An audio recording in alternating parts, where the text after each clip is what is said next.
Today me and my group member like to share about inflation issue in Malaysia.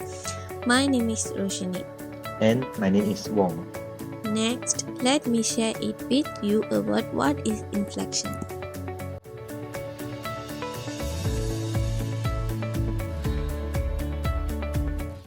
Inflation is an economic concept that refers to the general increase in price of goods and services in an economy over a period of time.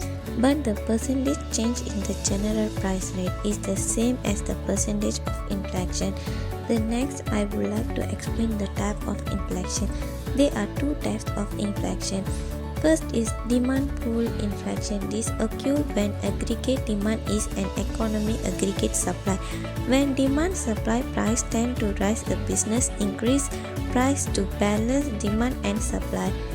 The second is cost push inflation. This type of inflation happens when the cost of production increase, leading producer is to raise price to maintain their profit margin. This can be due to factors such as wages, increased raw material cost, or higher tax. After we know what is inflation, let's look about the inflation issues in Malaysia. The cost of living directly affects inflation. When the cost of goods and services rise, it typically leads to inflationary pressure. Education costs, as indicated by the increase in university fees from Ringgit Malaysia 51,330 in 2023 to Ringgit Malaysia 54,014 in 2024, contribute to the overall cost of living. This increase in university fees reflects rising expenses for education, which is a significant component of household expenditure. When such essential expenses rise, households may have less disposable income, affecting their purchasing power and contributing to inflationary pressures. Next issue is unemployment rate. When the unemployment rate is low, inflation tends to rise. When the unemployment rate is high, inflation tends to fall. The policymaker and voter prefer low unemployment rate and low inflation, but not a falling price level. Monetary policy affects aggregate demand and inflation through a variety of channels. Many governments have given responsibility for monetary policy, often described as inflation targeting to central bank.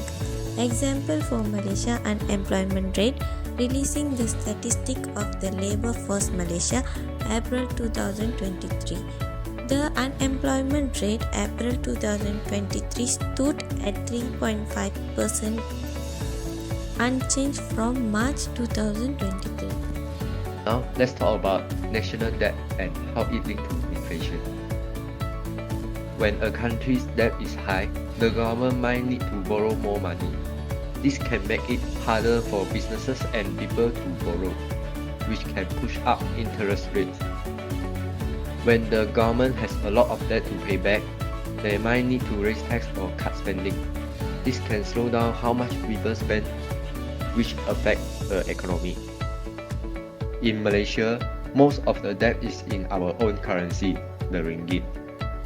Means that the Malaysia's national debt is denominated of 92%, which is in ringgit.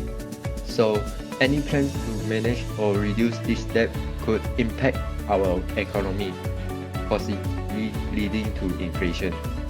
In conclusion, inflation is when prices go up over time, making it harder for people to afford things.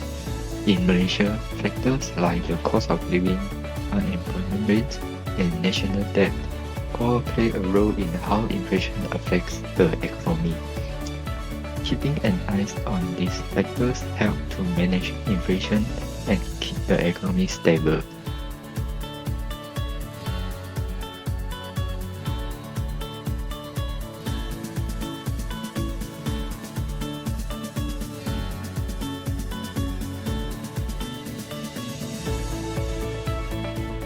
That's all from our group presentation. Thank you.